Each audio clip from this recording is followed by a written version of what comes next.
తాకట్టులో ఉన్న బంగారాన్ని విడిపించి ఆ రోజు ఆన్లైన్ రేటుకే మేము కొంటాం. Sharma gold company. అందరికీ నమస్కారం. Welcome to Suman TV. నేను మీ రమ్య.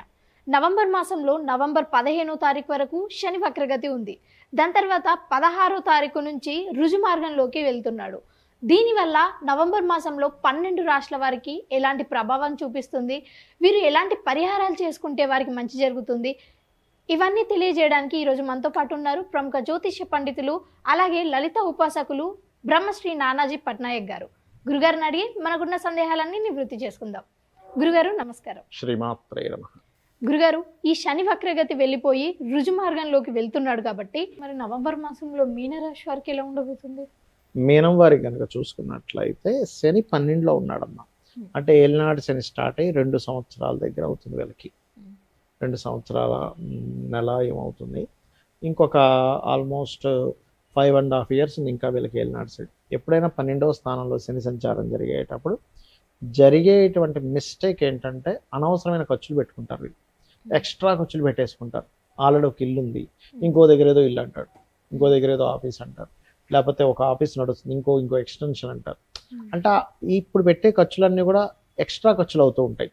సో మనం ఎక్స్ట్రాగా ఖర్చు పెడుతున్నామా, నిజంగానే దీని ఇంప్రూవ్మెంట్స్ ద్వారా మనకి ఏమైనా కలిసి వస్తుందా అనేటువంటిది పర్టికులర్గా చూసుకోవాలి. గుర్తుపెట్టుకోండి, ఈ జాగ్రత్త ఖచ్చితంగా తీసుకోవాలి. ఇది ముఖ్యంగా చూసుకోవాల్సినటువంటి అంశం. అలాగే ఈ 12లో శని జరిగేటప్పుడు మీనం వారికి ఏంటంటే ఆకస్మికంగా, అంటే కొంతమందికి విపరీత రాజయోగాలు అంటారు. ఈ విపరీత రాజయోగాలు కనుక ఉన్నట్లయితే ఖచ్చితంగా ఈజీగా కలిసి వచ్చే కూడా కొన్ని ఉంటాయి 12లో శని సంచారం జరిగేటప్పుడు. కానీ investments is most important. Investments చేసే విషయంలో నిద్ర పట్టకపోవడం, ఒక్కోసారి ఓవర్గా నిద్రపోవడం, 2 జరుగుతుంటాయి. పగలప్పుడు ఓవర్గా నిద్రపోతుంటారు, రాత్రి నిద్ర పట్టట్లేదు అంటుంటారు 12లో శని సంచారం జరిగేటప్పుడు. సో అది మెయిన్గా చూసుకోవాలి. బట్ వీళ్ళకి ఏంటంటే ఈ టైంలో చేసే అగ్రిమెంట్స్ కానివ్వండి ఫలిస్తాయి. ఈ టైంలో చేసే షార్ట్ జర్నీస్ కొంచెం, అంటే పర్టికులర్గా కొన్ని ఇన్సూరెన్సెస్ చేయించుకునేటువంటివి బాగా ఫలిస్తాయి ఈ టైంలో. అంటే ఒక్కొక్కసారి మనం లక్కీగా చేసామంటే ఇన్సూరెన్స్ అంటుంటాం, బట్ యాక్చువల్గా ఏంటంటే నా దృష్టిలో లక్ అనేటువంటిది అసలు లేదు. మీరు పూర్వజన్మలో చేసినటువంటి కర్మ, అది మంచి కర్మ అయితే మంచి కర్మ అనుభవిస్తుంటాం, దాన్ని మనం లక్ అనుకుంటున్నాం. బ్యాడ్ కర్మ అయితే బ్యాడ్ కర్మ అనుభవిస్తూ దాన్ని దురదృష్టం అనుకుంటున్నాం. బట్ ఇట్స్ డిపెండ్, అంతా కర్మే. మీరు ఏం చేశారు, దాని ఫలితం ఏంటి, సింపుల్. అది మనం అర్థం చేసుకుంటూ మంచి కర్మలు చేసుకుంటూ వెళ్తుండాలి. అయితే ఇక్కడ గతంలో ఏదైతే సిబ్లింగ్స్తో చిన్న చిన్న ఘర్షణలు ఉంటాయి, కొంచెం క్లియర్ అవ్వడము మీనం వారికి ఇట్లాంటివన్నీ ఇస్తుంది. బట్ నేను అనేది ఒకటే, ఎప్పుడు కూడా ఇక్కడ కొంచెం సంతానము, ప్రేమ వ్యవహారాలు, ప్రేమించిన వారితో చిన్న చిన్న గొడవలు కూడా వస్తాయి 12లో శని సంచారం జరిగేటప్పుడు మీనం వారికి. ఈ జాగ్రత్తలు తీసుకుంటూ ఎక్కువగా రాజరాజేశ్వరి అమ్మవారి ఆరాధన, నవగ్రహాల్లో శని దగ్గర దీపారాధన చేయడము, గోవులకి బెల్లం తినిపించడము, ఇటువంటివి కనుక చేసినట్లయితే ఖచ్చితంగా వీళ్ళకి బాగుంటుంది. బట్ ఇక్కడ ఏంటంటే పర్టికులర్గా కొన్ని అనాలోచితమైనటువంటి పనులు, అనవసరమైన భయాలు వేస్తూ ఉంటాయి ఈ టైంలో. ఎందుకంటే లగ్నంలో రాహు సంచరిస్తూ 12లో శని కదా, ఇక్కడ ఈ డబ్బు ఖర్చు పెడితే ఏమవుతుందో, ఇక్కడ ఈ ఇన్వెస్ట్మెంట్ చేస్తే ఏమవుతుందనే ఇది కూడా వీళ్ళకి లాగుతూ ఉంటుంది. కానీ కొంచెం జాగ్రత్తగా ఉండాలి. గురుగారు, మరి కొంతమందికి జాతక చక్రం ఉండదు, మరి అలాంటి వాళ్ళు ఈ శని స్ట్రైట్ గా వెళ్తున్నాడు కదా, సో వీరు ఎలాంటి పరిహారాలు చేసుకోవాలి? ఇక్కడ ఒకటేనమ్మా, జాతక చక్రం లేదు. ఒకటే అర్థం చేసుకోవాలి, మనకి ఎప్పుడైనా సరే పనులన్నీ ఆలస్యం అవుతున్నాయంటే ఎక్కడో సాటర్న్ ప్రభావం ఉందని చెప్తుంది శాస్త్రం. ఎందుకు మందుడు, నేను ఎందుకు అంటే ఆయన ఏదో కావాలని మిమ్మల్ని ఏదో పని కట్టుకుని మీ పని లేట్ చేయడం కాదు, మీకు ఒక ఎక్స్పీరియన్స్ వస్తుంది.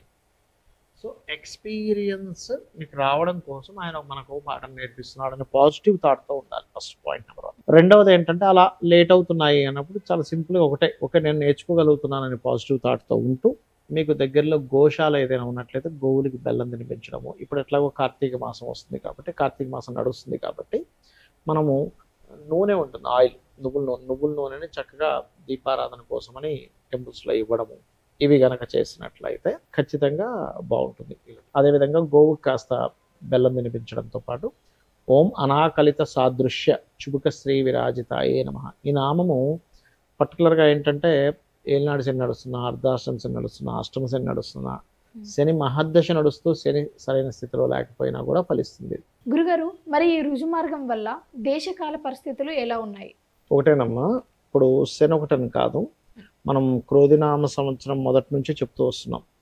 అంతా ఘర్షణలు, గొడవలు, యుద్ధ వైఖరి ఇవన్నీ ఉంటాయి. శని స్ట్రైట్ అయ్యి కుజుడు దృష్టి ఉంది ఫస్ట్ ఇక్కడ.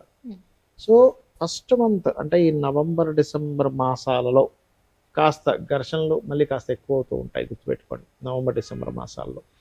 కాకపోతే శని ఎప్పుడైనా సరే న్యాచురల్ 11th హౌస్లో ఉన్నప్పుడు కొన్ని వ్యాపార సంబంధించిన విషయాల్లో అనేకమైన మార్పులు ఇస్తాడు. అంటే బయట జరిగేటువంటి వ్యాపారాల్లో లాట్ ఆఫ్ అంటే అసలు మనం ఊహించం చేంజెస్ అంటాం చూసారా, ఒక చేంజ్ అయ్యింది అని ఎప్పుడు కుంభంలోకి శని వచ్చిన. అందుకే చూడండి కుంభంలో శని తిరిగి వచ్చిన ప్రతిసారి కూడా ఒక రెవల్యూషన్ క్రియేట్ చేస్తాడు. మనకి 30 years బ్యాక్ కంప్యూటర్స్ అనేవి మనకి అందుబాటులోకి రావడం స్టార్ట్ అయింది, అక్కడ ఒక రెవల్యూషన్ స్టార్ట్ అయింది.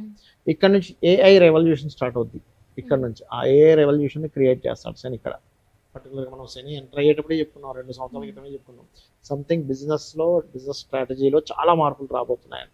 సో ఆయన ఒక మార్పునిచ్చే కారకుడు అవుతాడు ఆయన పర్టికులర్గా. సో అక్కడ ఒక మార్పు అనేటువంటిది జరుగుతుంది. ఇక రెండో విషయం ఏంటంటే ఫైనాన్షియల్ గ్రోత్ కూడా చేస్తాడు. అంటే దేశాల్లో కొంచెం ఫైనాన్షియల్ గ్రోత్స్ని కూడా ఇస్తాడు, ఇవ్వడం ఏం కాదు. కాకపోతే ఏంటంటే ఇక్కడ మనం అర్థం చేసుకోవాల్సింది ఈ క్రోధినామ సంవత్సరం అవడం వల్ల కొంచెం ఈ శనికుజులు వీక్షణల వల్ల, ఈ రవికుజుల వీక్షణల వల్ల అనవసరమైన గొడవలు మనం ఆల్రెడీ చూస్తూనే ఉన్నాం. క్రోధినామ సంవత్సరం ప్రారంభంలోనే చెప్పుకున్నాం ఈ క్రోధము అంటేనే అంతా గొడవలు ఉంటుంటాయని. కాస్త ఈ మే మాసం వరకు మాత్రం ఇవి కొంచెం కంటిన్యూ అవుతుంటాయి. బట్ నేను చెప్పేది ఒకటే, ఎవరికైతే ఎక్కువ స్ట్రెస్ ఉందో, ఎందుకంటే గోచారంలో ఏ గ్రహాలు ఎక్కడ సంచరిస్తుంటాయో దాని ప్రభావం ప్రతి జీవరాశి మీద పడుతూ ఉంటుంది. అటువంటప్పుడు వీళ్ళు చేయవలసింది ఏమిటంటే సింపుల్గా ఏం లేదు, నవగ్రహాల దగ్గరికి వెళ్ళి కుజుడు, రవి, శని, రాహుకేతు ఈ 5 గ్రహాల దగ్గర దీపారాధన చేస్తుంటే మీకు ఎటువంటి నెగటివ్ ఎఫెక్ట్ అనేటువంటిది రాదు. అందులో ప్రధానంగా కుజ, శని, రాహుకేతువులకైతే ఆ 4 గ్రహాలకైతే ఖచ్చితంగా చేసుకోవాలి. ఈ పరిహారం మంచిగా పనిచేస్తుంది, ఖచ్చితంగా ఫలిస్తుంది ఈ పరిహారము. అయితే ఇక్కడ ఏంటంటే మీరు ఎప్పుడు కూడా ఒక శని భగవాన్ దగ్గరికి వెళ్ళి ఒక చేస్తున్నారు అనుకోండి, నన్ను వదిలేయాలనే భావంతో చేయకూడదు. స్వామి నీ అనుగ్రహం బాగుండాలి. వదిలేయమంటే ఎలా ఉంటుందంటే శనే మనకు ఆయుష్ని ఇచ్చే కారకుడు అమ్మా, వర్క్నిచ్చే కారకుడు, వ్యాపారాల్లో లాభాన్ని ఇచ్చే కారకుడు. వదిలేస్తే అవి కూడా పోతాయి. ఇప్పుడు మనకి ఎగ్జాంపుల్ సూర్యకాంతి ఎక్కువ పడుతుంది, సూర్యుడే ఉండకూడదు అనుకోకూడదు, గొడుగు వేసుకోవాలి. సూర్యుడు వద్దనుకుంటే అట్లా మనం గొడుగు వేసుకోవాలి అంతే, అర్థమైందా? అట్లా ఏంటంటే శని భగవానుడు మనకి ఆయుష్ని ఇవ్వాలన్న ఆయనే. ఒక జన్మజాతకంలో ఎన్ని యోగాలున్నా ఆయుష్ లేకపోతే వేస్ట్, వర్క్ లేకపోతే వేస్ట్.